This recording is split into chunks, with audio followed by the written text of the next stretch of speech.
siis jõudnud oma juhtusele show'le. Väiksed sarvekesed. Teredud. Saime just oma õhtusöögi siin kätte toodi. Tundub isegi päris okei, aga see siis on see VIP pakett. Royal VIP. Olgem täpselt. On pastat ja riisi. Pastat ja riisi. Aga jah, kuidas siis siiamaani on muljed sellest 5-1 ekskursioon.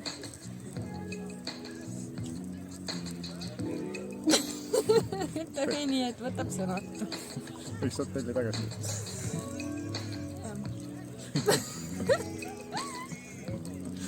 Loodetavasti vappas show tulevad ja saame ikka midagi söödud ka. Tagasiteel me ütleme siis mitu punkti 10 anname. Praegu on skoor madalam. Praegu oleme natuke šokis. Võib-olla kui me šokis taastume ja oleme hotellis tagasi, siis me oleme natuke vähem kriitilised. Ja teate, mis aroom meil siin ootab ees?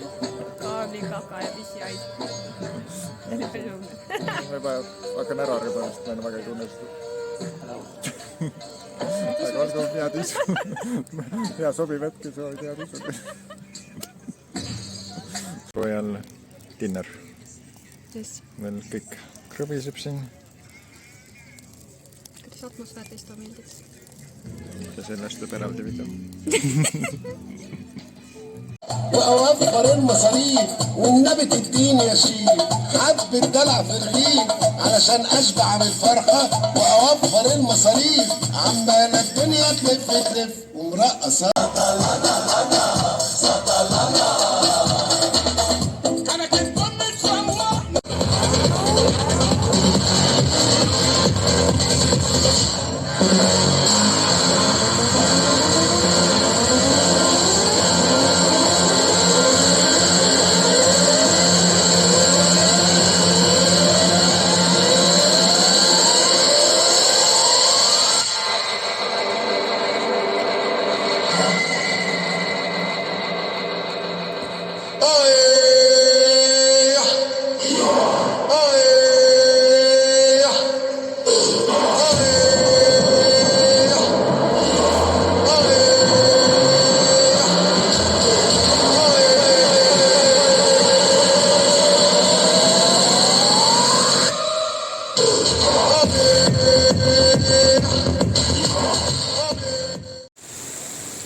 No nii, et jõudsime siis oma hotelli tagasi siin, väike listerga. See on nii ilus.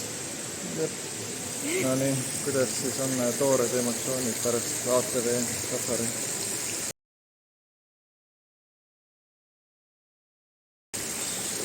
Mul on hea meel tagasi olla.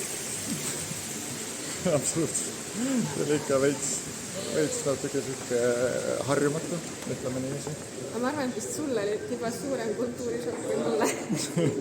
Võib-olla tõesti, siis sa olid vist ka midagi sarnast kohanud.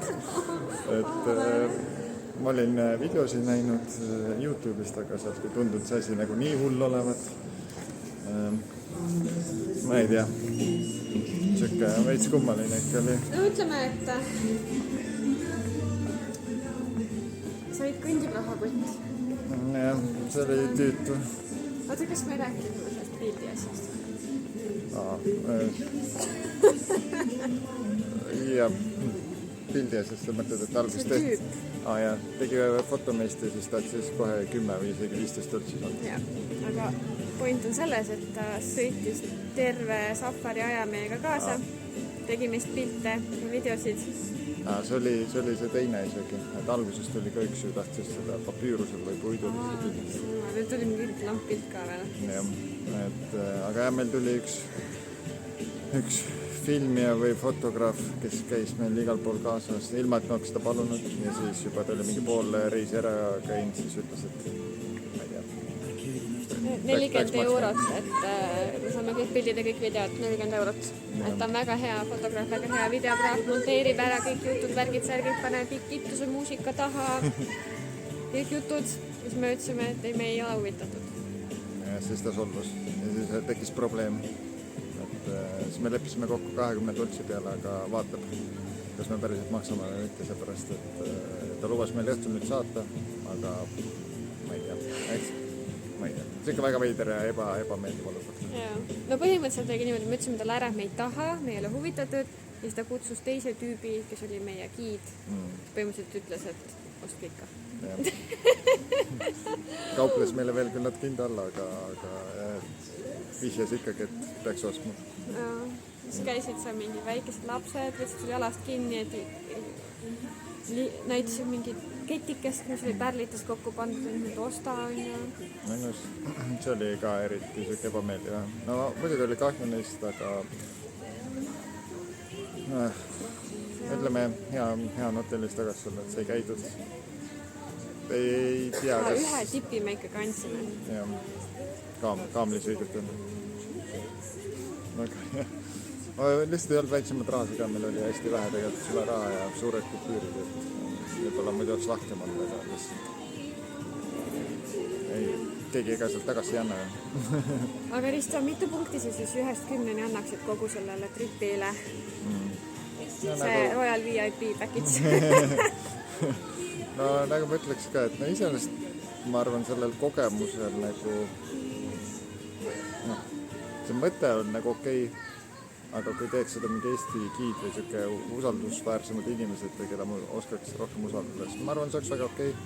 Aga praegu lihtsalt kõik oli nii kahtlane veider, et ei annaks väga palju punkti, pigem mingi 3-4 punkti 10. Ma arvan ka, mingi 40-st. Ma ei tea, 5 on vist palju tahab. Ma arvan ka. Ja just oli ebameeldiv oli see, et siin kogu aeg keegi tuli mingit raha nõudma. Et kui seda asja oleks olnud, siis oleks rohkem punkte. Oleks nüüd rahulikult ära käia. Aga jah, teistpidi ka, et võiks ikka mingi kohalik tuttavam inimene või usaldusväärsem inimene olla. No tagasi tulime ka, ma ei tea, mingi kolm suur meie jaoks. Okei, no 2, üks oli giid ja siis 2 mingit suvalist inimest ka veel. Ja siis sõitsid veel läbi mingi vana maantee, mitte uue hiirtee, vaid vana krünkliku maantee. Nii et kui Ristol ei olnud GPS-i olnud ja me oleks näinud, et me lähme hotelli suunas, siis mul oleks veits kõhe hakanud. Lähme tundnud nagu, igatahes, et sellepärast saigi tõmmatud, et natuke kontrollida, et kas me ikka lähme õiges suunas. Aga lähme nüüd asju pakkima. Davai.